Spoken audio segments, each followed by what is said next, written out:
Fox host Sean Hannity is not a fan of the 4-day work week. I'm looking at the UAW, and by the way, their 4-day work week, 32 hours. Take that proposal. No way. That's not.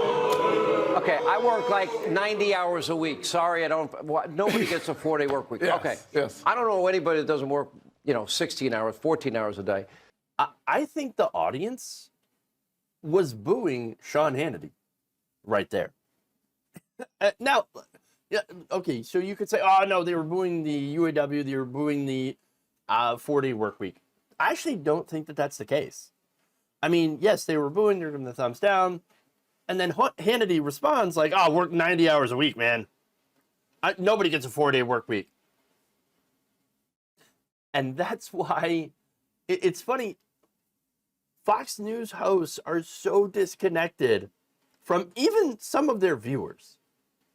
I'm going to give you a poll here, which is going to back up my position. But first, let me give you some details about this, okay? So the UAW is headed by President Shawn Fain. So he told the companies, look, we're working our asses off, but we're not getting a fair share of the return. And so what they're asking for is, obviously, of course, higher wages, cost of living adjustments, the elimination of a two-tiered system of wages and benefits, and assurances that workers whose plants are shut down as part of the transition to EVs will be compensated. Again, these seem pretty reasonable, considering how much profits the company has been making, and I'm going to get into that as well. Now, as part of the pay increase, the UAW wants to go to a 32-hour work week and guarantee overtime pay for any hours that are worked beyond that. I love it. So now, Fain said back in August, our members are working 60, 70, and even 80 hours a week just to make ends meet. That's not a living, that's barely surviving, and it needs to stop. I agree, 100%. Look, working that much, it's a waste of life. We only got one life, and you want to spend all of it at work? I mean, look, if you enjoy work, well, that's a different thing, right? If you're working because you enjoy it, you want to work more, okay, cool. In fact, this would help you because you would get paid overtime for working more. It's a win-win, right? For you. But if you're working because maybe someday you're going to have enough to squirrel away to maybe comfortably retire, then I think you've bought into the false narrative pushed by a lot of these very, very overpaid CEOs. Honestly. Look, let me give you an example here, and I know it's a personal anecdote, take it for what you will. My grandpa worked in an auto parts plant for decades, until he was able to retire. Doing so destroyed his body. Hips and shoulders ground to nothing. The bones, joints, gone. He's had to have them replaced, and is constantly in pain, having surgeries, can't really take vacations. He's lucky that, he'd still do some of the things that he enjoys, mainly like watching like football and going fishing. Pretty low impact activities. But the thing is that there is that regret, okay? And, he said, look, don't waste your life and body working so hard, because when it comes time to retire, you're going to be worn out. You're going to be so worn out from working so hard and giving so much of your life to the company that you're not going to be able to enjoy it.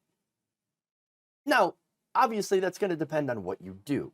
So, if you're working in the factory, 10, 12 hours a day, yeah, that has a huge toll on your body. And if you do what I do, or what Sean Hannity does, well then, yeah, you can work 60, 70 hours a week, whatever, 14 hours, 16-hour days, and it's not going to have the same impact on you. Again, myself, and I'm, again, speaking for myself, I talk for a living, so does Sean Hannity. It's a lot easier to talk for a living than it is to do that physically demanding work. And I'm not saying that it's not work. I'm not saying that there's not production. Believe me, hours are spent in producing, segments and doing graphics, and there's a lot of sitting down, computer work, and that has its own issues, of course. But it doesn't have the same impact on your body as it does working in these factories. And so it's really easy for somebody like Sean Hannity to say, oh, yeah, I could work 60, 70 hours. I don't believe in a 4-day work week, even though he actually does have a 4-day work week and works probably about 32 hours.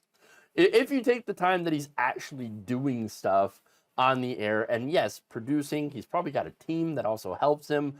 I don't, but I'm not complaining about what I do. I love what I do. And but again, Hannity here, he is, look, he has no idea what it takes to be a floor worker, especially nowadays. You put this guy in an Amazon warehouse, oh, he'll be done the first couple of hours. They don't understand what it's like to really work. And so, of course, they come out and they talk out their ass, saying, oh, yeah, these workers so lazy. That's because they're paid to say these kinds of things by the bosses who want to crush the unions. And so, look, I've done those jobs before. I haven't worked in an Amazon warehouse, but I have done factory jobs, and it is demanding. There's a lot of repetitive work, motion, bending, standing for long periods of time. And so it is difficult to do, and it does wear down your body. Unlike, again, the people who are in Congress, for example. Is another great example, being a congressman. You have some of these, 70, 80-year-old congressmen who have been in power, office for 30, 40 years, 20 years even. And before that, maybe they owned a business or something. They don't know what it's like. These are the same ones that are saying, the retirement age. It's, you know what, it should be raised. I mean, people, are living so much longer. And no, but they're not able to enjoy. In fact, they're not living much longer. Life expectancy actually has gone down in this country. And yet they're out there saying, oh no, we should raise the retirement age. Because these people can still go and work, No, if you're like my grandpa, you've destroyed your body. In fact, retirement should be earlier so that people can actually enjoy their lives. All we hear from people like Sean Hannity and other Fox hosts is just anti-worker BS. And look, here's the thing. I support UAW workers. Of course, I'm a big union guy. And what they're asking for, again, is not crazy. It's reasonable. Because these people are, again, working 60, 70, 80-hour weeks, right? And they're not getting paid fairly for it. Not compared to what the CEOs make. I mean, the CEO's obviously going to bring home more than the average worker. All right. But when you look at the average here, and I'm going to get to more specific numbers in a bit, but the average, already CEO to worker pay back in 1965 was 20 to 1. CEO to worker pay ratio in 1989 was 61 to 1. And now today it's 399 to 1. Yeah, there's a problem. I can guarantee CEOs do not work 399 times harder than the people out on the floor. Look, we've seen wages stagnate in this industry while CEO compensation has exploded, and I think the workers deserve more. And I also think that they deserve to live more of their lives. So it's not just about getting more money, but you also actually have to have time to enjoy that money. And when you're doing that 5-day work week, again, but you've got a weekend, you've got 2 whole days. Oh, two whole days to enjoy, right?